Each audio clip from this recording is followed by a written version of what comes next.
आज फिर उल्टा सीधा बोल रही है। आशुतोष कुमार जी के माता जी के लिए कह रही है कि जिस योनि से निकला है तो उनका कहीं और से निकली है।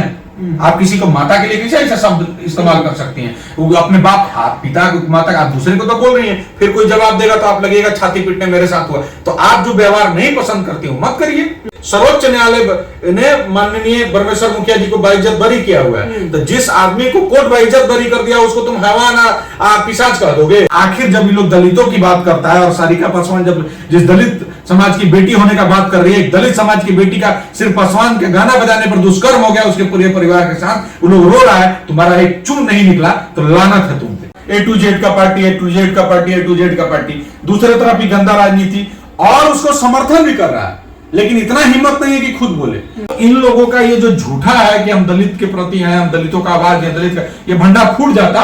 तो इस डैमेज को कंट्रोल करने के लिए सारिका पासवान से बिना तुक का बयान दिलवाया गया। चोर को चोर कहने पे इतना क्या हल्ला मचाना है?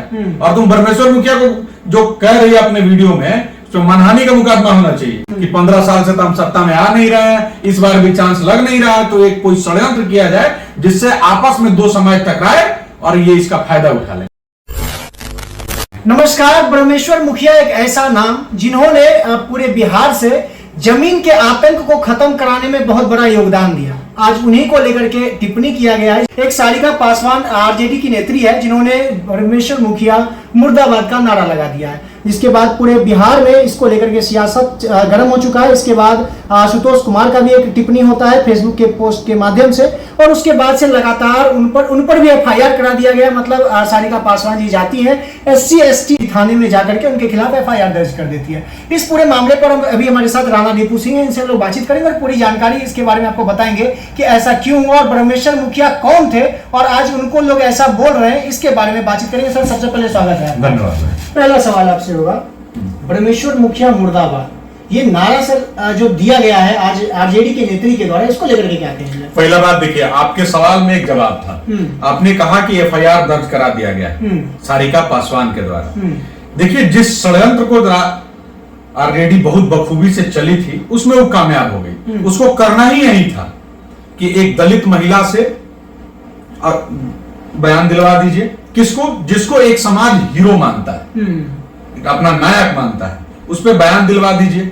वो लोग उस पर रिटालिएट करेंगे तो हम अगला पिछड़ा का गंदा राजनीति खेलेंगे। नहीं तो अगर आरजेडी को, क्योंकि देखिए एक तरफ बेटा क्या कहता है, A to Z का पार्टी, A to Z का पार्टी, A to Z का पार्टी, दूसरे तरफ ही गंदा राजनीति, और उसको समर्थन भी कर रहा है, लेकिन इतना हिम्मत नहीं है कि खुद बोले। तो ये षड्यंत्र सिर्फ इसलिए किया गया कि अपने पिता के पुराने फॉर्मूले को अपनाया गया कि 15 साल से तो हम सत्ता में आ नहीं रहे हैं, इस बार भी चांस लग नहीं रहा, तो एक कोई षड्यंत्र किया जाए जिससे आपस में दो समाज टकराए और ये इसका फायदा उठा ले, और वही वो किया। सर इसमें एक मामला तो ब्रह्मेश्वर मुखिया जी का कहीं था ही नहीं। मामला था लालू यादव जी चारा चोर, ऐसा आरोप ऐसा बोला गया था। लेकिन ये तो कोर्ट भी मानी है। अरे भाई, तो लालू यादव चारा चोर का पोस्टर लगेला है, कौन लगेले हैं? ब्रह्मेश्वर मुखिया खानदान के लोग, ब्रह्मेश्वर मुखिया मानने वाले लोग, राष्ट्रवादी किसान संगठन, रणवीर सेना, नहीं ना? तो जो लगाया उसको बोलो। और साला चोर को चोर कहने पे इतना क्या हल्ला मचाना है? और तुम ब्रह्मेश्वर मुखिया को जो कह रही है अपने वीडियो में, तो मानहानि का मुकदमा होना चाहिए। जिस कोर्ट पे, जिस संविधान का बात करती है, जिस अदालत का बात, जिस लोकतंत्र में विधि व्यवस्था की बात करती है, उसी लोकतंत्र के सर्वोच्च न्यायालय ने माननीय ब्रह्मेश्वर मुखिया जी को बाइज्जत बरी किया हुआ है। तो जिस आदमी को कोर्ट बाइज्जत बरी कर दिया उसको तुम हैवान पिशाच कह दोगे, इसको मारे है। लेकिन मैं सारिका पासवान के लिए मैं लोडी नहीं ले रहा हूं, मैं चाहते ही नहीं कि उस व्यक्ति पर कोई बात हो, उस औरत पे कोई बात, क्योंकि वो कोई है ही नहीं। अच्छा। वो तो एक मोहरा है आरजेडी का। अच्छा। जिसके तहत आरजेडी ने अपना एक षड्यंत्र साधा है कि हम इससे आगड़े पिछड़े की आपसी लड़ाई कराते हैं। देखिए, हम एक और बात आपके मीडिया के माध्यम से कहेंगे कि ये 3 मुद्दा मैं पिछले 10 दिन का आपको वीडियो दे दूंगा। आप लोगों ने भी देखा होगा कि गया में एक पासवान समाज के महिलाओं के साथ दुष्कर्म हुआ है। और वो क्योंकि पासवान समाज के लोग वहां गाना बजा रहे थे। अच्छा। और यादव समाज, इन्हीं के स्वजातीय लोग जाके उनके साथ दुष्कर्म कर दिया है। आरा में ये लोग दलित समाज के लोगों को मारा, इन्हीं के स्वजातीय लोग जाके वहां वैशाली में मारा है। तीनों जगह का मैं वीडियो दे दूंगा। तो ये 10 दिन से जो मीडिया में चल रहा था और ये अभी और बढ़ता, आप जैसे लोग और अगर इसको चलाते, लोगों तक पहुंचता, तो ये इन पे प्रेशर बनता। ये जो एक झूठा राजनीति करते हैं दलितों का क्योंकि दलितों का भला के नाम पे कुछ नहीं किए हैं। भला अगर किए होते तो आज बिहार से भर भर के गाड़ी कौन से समाज का ज्यादा जाता है आपको पता ही है, ये बाहर नहीं जा रहा होता, उन लोगों को यहाँ स्वरोजगार मिल रहा होता। तो इन लोगों का ये जो झूठा है कि हम दलित के प्रति हैं, हम दलितों का आवाज हैं, दलित का ये भंडा फूट जाता। तो इस डैमेज को कंट्रोल करने के लिए सारिका पासवान से बिना तुक का बयान दिलवाया गया। और उसको अब देखिए अभी इस तरफ से ध्यान हटेगा, इस तरफ आएगा, तो ये सिर्फ ध्यान हटाने के लिए किया जा रहा है, मैनिपुलेट। मैं तमाम लोगों से कहूंगा, आपको मैं आपसे एक निवेदन करूंगा कि जब मैं आपको 3 लिंक भेजूं तो वो आप प्लीज आप अपने कमेंट बॉक्स में लगाइएगा और आप लोग जरूर जाके देखिएगा और उस वीडियो को शेयर करिए, उस वीडियो पर बात करिए कि आखिर जब ये लोग दलितों की बात करता है और सारिका पासवान जब जिस दलित समाज की बेटी होने का बात कर रही है, एक दलित समाज की बेटी का सिर्फ पासवान के गाना बजाने पर दुष्कर्म हो गया उसके पूरे परिवार के साथ, वो लोग रो रहा है, तुम्हारा एक चून नहीं निकला तो लानत है तुम पे। सर एक सवाल और होगा, ये क्या पूरा एक तरह से स्ट्रेटेजी कह सकते हैं, क्योंकि सारिका पासवान जी, अच्छा शब्द है, षड्यंत्र कहिए। अच्छा षड्यंत्र है, क्योंकि सारिका पासवान जी लालू यादव जी के भी बहुत करीब है, उनके साथ लगातार फोटो वगैरह निकलता है, राबड़ी देवी जी के भी साथ निकलता है, और कोई भी कार्यक्रम होता है तेजस्वी यादव जी का तो सबसे ज्यादा आगे वही रहते हैं। तो सर ये एक तरह से इनको मोहरा सीधे तौर पे आप जो कह रहे हैं, बलि का बकरा बनाया गया अपना जो एजेंडा है उसको साधने के लिए। और सारिका पासवान लगातार कोशिश कर, देखिए जो भी लोग मेरे भाई ये सुन रहे हैं और इनको दलित वाला एंगल पे लेके आ रहे हैं, इसको मत लेके आइए। ये व्यक्ति वही है जो अशोक चौधरी के लिए इस तरह का नीच बयान दी थी कि अपने बहू बेटी को भेज के ये लोग राजनीति करता है, तो वो भी तो दलित समाज से आते हैं। तो आप इस तरह का ओछा टिप्पणी कर रहे हैं, एक तरफ आपके ही समाज के बेटियों के साथ दुष्कर्म हो रहा है, आपका पार्टी के लिए, चूंकि आपके पार्टी का वोट बैंक नहीं हो जाए उसके लिए आप चुप्पी साथ दे रहा है, काहे के दलित आप, किस चीज का दलित? तो इसको छोड़ दीजिए। और इन लोग बलि का बकरा, अब इसको फेमस भी होना है, आरजेडी को भी अपना राजनीति साधना है, तो ये दोनों मिलकर एक षड्यंत्र। ब्रह्मेश्वर मुखिया जी की अगर हम बात करें तो किसी एक समाज के लिए नहीं लड़ाई लड़े थे, वो हर एक वर्ग के लिए लड़ाई लड़े थे। सुनिए, मैं बड़ा तारीफ करूं, पूरा समाज तारीफ करे, वो छोड़ दीजिए। मैं आपको लालू यादव का एक वीडियो दे देता हूं जिसमें कहेंगे कि किसान चंदा इकट्ठा करके किसानों के हक की लड़ाई लड़े हैं, ये तो लालू यादव का कहना है।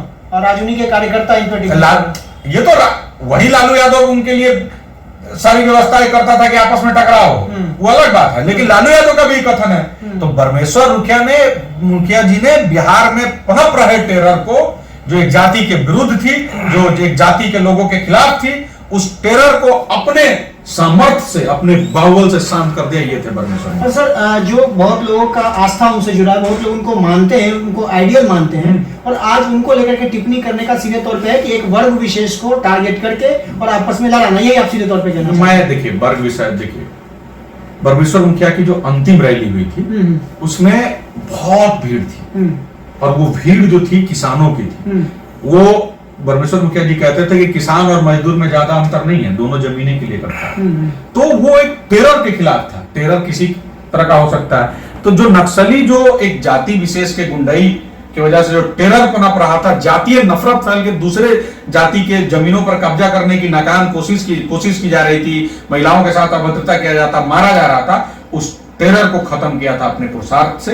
इसलिए लोग उनको आइडियल मानते हैं, बिल्कुल मानते हैं। और तमाम किसान, पहला उस संगठन का नाम रणवीर सेना नहीं था, राष्ट्रवादी किसान संगठन, किसानों के हक की बात करती थी। और किसान तो हम भी हैं, आप भी हैं, तमाम लोग हैं। हाँ, किसी के पास ज्यादा जमीन है, किसी के पास कम है, लेकिन किसान तो सब है। तो वो किसानों की, वो लोगों की लड़ाई लड़े थे जिनको दबाया जा रहा था, जो जिनके खिलाफ गलत हो रहा था। और सरकार, जो उस समय की लालू यादव की सरकार थी, वो अपनी नाकामी दिखा रही थी और ये सब होने दे रही थी।